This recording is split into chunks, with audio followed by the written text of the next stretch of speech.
Hello MSc, welcome back to my channel. आज का हमारा लेक्चर रहेगा बायोकैटलिस्ट। हम देखेंगे उसका इंट्रोडक्शन, कैरेक्टरिस्टिक्स, एडवांटेजेस और एप्लीकेशन। ये हमारा लास्ट ईयर ग्रीन केमिस्ट्री में ये क्वेश्चन पूछा गया है।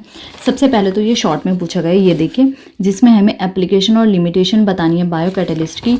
और ये एक लॉन्ग क्वेश्चन में डिफरेंशिएट में भी पूछा गया है बायोकैटलिस्ट और फेज ट्रांसफर कैटलिस्ट के बारे में।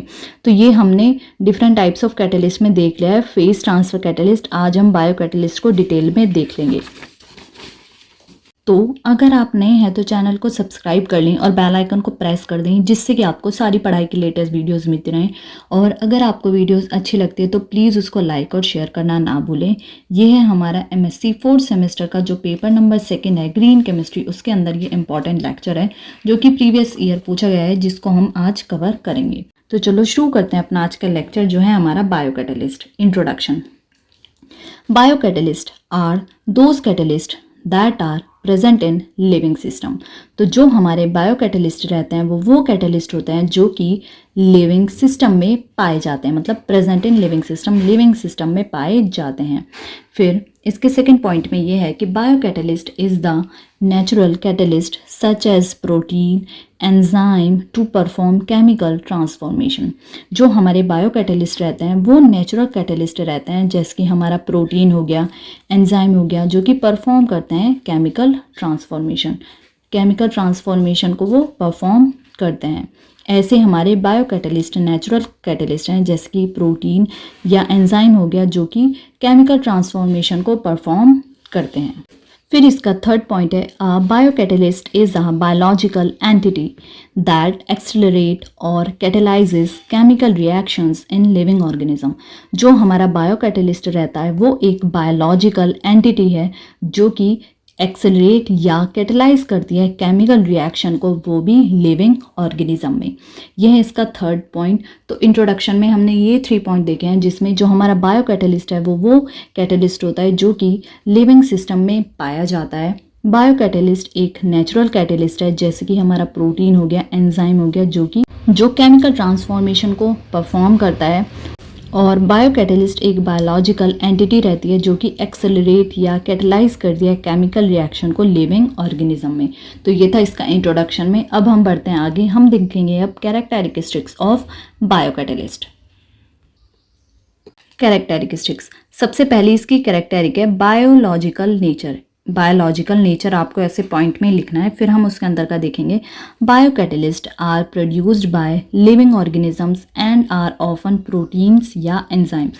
जो हमारे बायोकैटलिस्ट रहते हैं वो प्रोड्यूस किए जाते हैं लिविंग ऑर्गेनिज्म से, और वो प्रोटीन या एंजाइम होते हैं। तो ये इसका पहला कैरेक्टरिस्टिक्स, जिसमें हमने बायोलॉजिकल नेचर में देखा है कि बायोकैटलिस्ट प्रोड्यूस किए जाते हैं लिविंग ऑर्गेनिज्म से and that are often proteins या एंजाइम्स। फिर इसका सेकंड कैरेक्टरिस्टिक है catalytic action. They speed up chemical reactions without being consumed in the process, similar to other catalyst. तो सेकंड पॉइंट कैटालिटिक एक्शन में आपको ये लिखना है कि जो हमारे बायोकैटलिस्ट रहते हैं केमिकल रिएक्शन को स्पीड अप, मतलब इनकी स्पीड वो बढ़ा देते हैं, without being consumed in the process में बिना कंज्यूम किए बिना, जैसे कि सिमिलर टू अदर कैटलिस्ट। तो यह है इसका कैटालिटिक एक्शन कि ये केमिकल रिएक्शन को स्पीड अप कर देता है without being consumed in the process में कंज्यूम्ड हुए बिना, similar to the other catalyst. फिर इसकी थर्ड कैरेक्टरिस्टिक है specificity. Enzymes, a major type of biocatalyst, are highly specific and can only catalyse specific reaction. जो हमारे एंजाइम्स होते हैं वो एक मेजर टाइप के बायोकैटलिस्ट रहते हैं जो कि हाईली स्पेसिफिक होते हैं, मतलब कि ये स्पेसिफिक होते हैं जो कि कुछ स्पेसिफिक रिएक्शन को ही कैटेलाइज करते हैं। यह है इसका थर्ड कैरेक्टरिस्टिक्स जो है स्पेसिफिसिटी, कि जो एंजाइम है एक वो मेजर टाइप के बायोकैटलिस्ट होते हैं जो कि हाईली स्पेसिफिक होते हैं, जिसका मतलब कि वो कुछ स्पेसिफिक रिएक्शंस को ही कैटेलाइज करेंगे। फिर इसका फोर्थ कैरेक्टरिस्टिक है efficiency. Biocatalysis offers advantages over traditional chemical synthesis including higher yield and selective. तो एफिशिएंसी कैरेक्टरिस्टिक्स में आपको ये लिखना है कि जो हमारे बायोकैटलिस्ट होते हैं वो ऑफर करते हैं advantages over traditional chemical synthesis. Chemical जो हमारे ट्रेडिशनल केमिकल सिंथेसिस होते हैं उनको हमारे बायोकैटलिस्ट ऑफर करते हैं एडवांटेजेस, मतलब कि बायोकैटालिसिस में एडवांटेजेस होता है as comparison to traditional chemical synthesis, including या जैसे कि हायर यील्ड हो सकता है और इसकी सेलेक्टिविटी। तो ये थे इसके 4 characteristics, biological nature, catalytic action, specificity और एफिशिएंसी। बायोलॉजिकल नेचर में जो बायोकैटलिस्ट रहते हैं वो प्रोड्यूस होते हैं लिविंग ऑर्गेनिज्म से एंड आर ऑफन प्रोटीन्स या एंजाइम्स। फिर कैटालिटिक एक्शन में जो केमिकल रिएक्शंस रहती हैं बायोकैटलिस्ट उनको स्पीड अप कर देता है without being consumed in the process, similar to the other catalyst. फिर स्पेसिफिसिटी में जो एंजाइम्स रहते हैं ये मेजर टाइप के बायोकैटलिस्ट हो रहते हैं जो कि हाईली स्पेसिफिक रहते हैं और कुछ स्पेसिफिक रिएक्शंस को ये कैटलाइज कर सकते हैं। एफिशिएंसी में जो बायोकैटालिसिस रहते हैं वो offer advantages over traditional chemical synthesis, including जैसे हाई यील्ड हो गया और सेलेक्टिविटी। अब हम देखेंगे इसकी एडवांटेजेस ऑफ बायोकैटलिस्ट।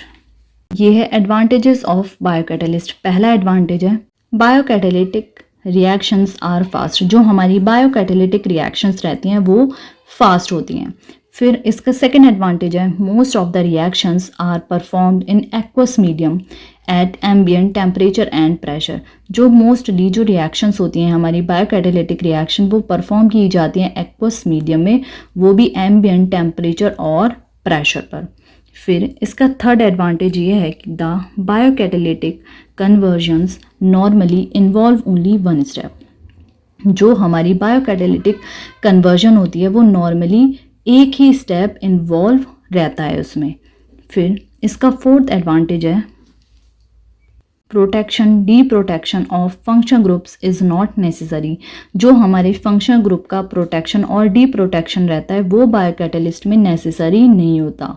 और लास्टली इसका एडवांटेज है कन्वर्जन इज़ स्टीरियो स्पेसिफिक, मतलब जो हमारा कन्वर्जन रहेगा वो रहेगा स्टीरियो स्पेसिफिक। तो ये हैं इसके 5 एडवांटेजेस, जिसमें से इसका पहला एडवांटेज है कि जो बायोकैटालिक रिएक्शन रहेंगी वो फास्ट रहेंगी। मोस्ट ऑफ द रिएक्शन, ज़्यादातर जो रिएक्शन रहेंगी वो परफॉर्म की जाती हैं एक्वस मीडियम में, वो भी एम्बियंट टेम्परेचर और प्रेशर पर। फिर जो हमारी बायोकैटालिटिक कन्वर्जन्स होती हैं वो नॉर्मली एक स्टेप से उसमें इन्वॉल्व रहता है और फंक्शनल ग्रुप का प्रोटेक्शन और डी प्रोटेक्शन नेसेसरी नहीं होता। और जो ये कन्वर्जन होती हैं ये रहती हैं स्टीरियो स्पेसिफिक। अब हम देख लेते हैं applications of biocatalyst. Biocatalysis, the use of biological catalyst like enzymes to speed up chemical reactions, has diverse applications across various industries including pharmaceuticals, food and chemicals।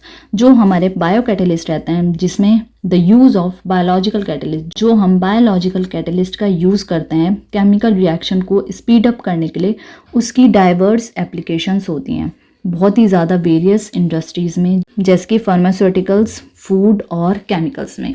तो ये आपको एप्लीकेशन में थोड़ी 3-4 लाइन लिख देनी है कि जो biocatalyst the use of biological catalyst जैसे कि एंजाइम्स हो गए वो केमिकल रिएक्शन को स्पीड अप कर देते हैं, जिसका डाइवर्स एप्लीकेशन होता है अक्रॉस वेरियस इंडस्ट्रीज़ में उसका डाइवर्स एप्लीकेशंस होती हैं जैसे कि फार्मास्यूटिकल्स, फूड और केमिकल्स में। अब हम 1 बाय 1 इसकी एप्लीकेशन के बारे में देखेंगे। पहला है इसका फार्मास्यूटिकल्स।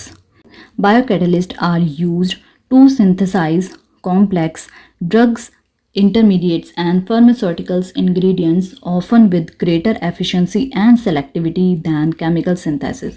तो जो हमारे बायोकैटलिस्ट रहते हैं वो यूज़ किए जाते हैं कॉम्प्लेक्स ड्रग, इंटरमीडिएट या फार्मास्यूटिकल इंग्रेडिएंट्स को सिंथेसाइज करने के लिए, वो भी ग्रेटर एफिशिएंसी, मतलब वो ज़्यादा ग्रेटर एफिशिएंसी और सेलेक्टिविटी के साथ सिंथेसाइज कर देते हैं कॉम्प्लेक्स ड्रग, इंटरमीडिएट और फार्मास्यूटिकल इंग्रेडिएंट्स को as comparison to chemical synthesis. तो ये इसकी पहली एप्लीकेशन है फार्मास्यूटिकल्स, मतलब कि जो हमारे बायोकैटलिस्ट रहते हैं वो यूज़ किए जाते हैं सिंथेसाइज करने के लिए कॉम्प्लेक्स ड्रग, इंटरमीडिएट और फार्मास्यूटिकल इंग्रेडिएंट्स को, वो भी ग्रेटर एफिशिएंसी के साथ और सेलेक्टिविटी के साथ वो कर देते हैं इनको synthesise as comparison to chemical synthesis.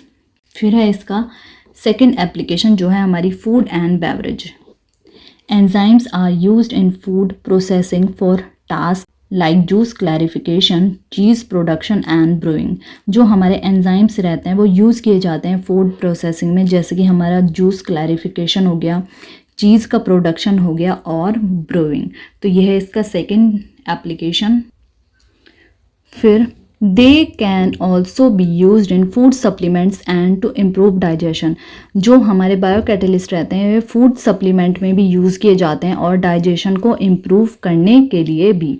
तो ये था इसका सेकंड एप्लीकेशन फूड और बेवरेजेस में। फिर इसका थर्ड एप्लीकेशन है chemicals. Biocatalysis is employed in the production of special chemicals, biofuels, offering advantages like lower production cost and the ability to access complex molecules। तो केमिकल्स में इनका क्या use होता है, इनकी क्या एप्लीकेशन है कि जो हमारे बायोकैटलिस्ट रहते हैं वो एम्प्लॉय करते हैं हम स्पेशल केमिकल्स की प्रोडक्शन में और बायोफ्यूल्स में, जो कि ऑफर करती है कुछ एडवांटेजेस, जैसे कि लोअर प्रोडक्शन कॉस्ट, मतलब प्रोडक्शन कॉस्ट कम हो जाती है, लोअर प्रोडक्शन कॉस्ट, और एबिलिटी कॉम्प्लेक्स मॉलिक्यूल्स को एक्सेस करने के लिए। तो यह इसका थर्ड एप्लीकेशन जो कि केमिकल्स में आपको लिखना है कि बायोकैटलिसिस एम्प्लॉय करा जाता है स्पेशल केमिकल्स और बायोफ्यूल्स की प्रोडक्शन में, जो कि ऑफर करती है कुछ उनको एडवांटेजेस, जैसे कि लोअर प्रोडक्शन कॉस्ट हो गया और एबिलिटी कि वो कॉम्प्लेक्स मॉलिक्यूल्स को एक्सेस कर सकें। तो ये था इसका थर्ड एप्लीकेशन। फिर इसका लास्ट और फोर्थ एप्लीकेशन है biocatalysts are used in textiles, detergents and even in the production of biofuels. जो हमारे बायोकैटलिस्ट होते हैं वो यूज़ किए जाते हैं टेक्सटाइल्स में, डिटर्जेंट्स में, और हम बायोफ्यूल के प्रोडक्शन में भी इनका यूज़ करते हैं। तो ये हैं इसकी फोर्थ एप्लीकेशन में जो हमारा बायोकैटलिस्ट है वो यूज़ किया जाता है टेक्सटाइल्स, डिटर्जेंट और बायोफ्यूल की प्रोडक्शन में भी। ये दिखाया गया है हमारे फोर्थ और लास्ट पॉइंट में। तो आज के लेक्चर में हमने इसकी 4 एप्लीकेशंस देखी हैं, इसके 5 हमने एडवांटेजेस देखे हैं और हमने इसके 4 कैरेक्टरिस्टिक्स देखे हैं और हमने देखा है इसका इंट्रोडक्शन। होप ये लेक्चर आपके लिए बहुत यूज़फुल रहा होगा। अगर आप नए हैं तो चैनल को ज़रूर सब्सक्राइब करिएगा और बेल आइकन को प्रेस कर दें, जिससे कि आपको सारी पढ़ाई की लेटेस्ट वीडियोस मिलते रहें।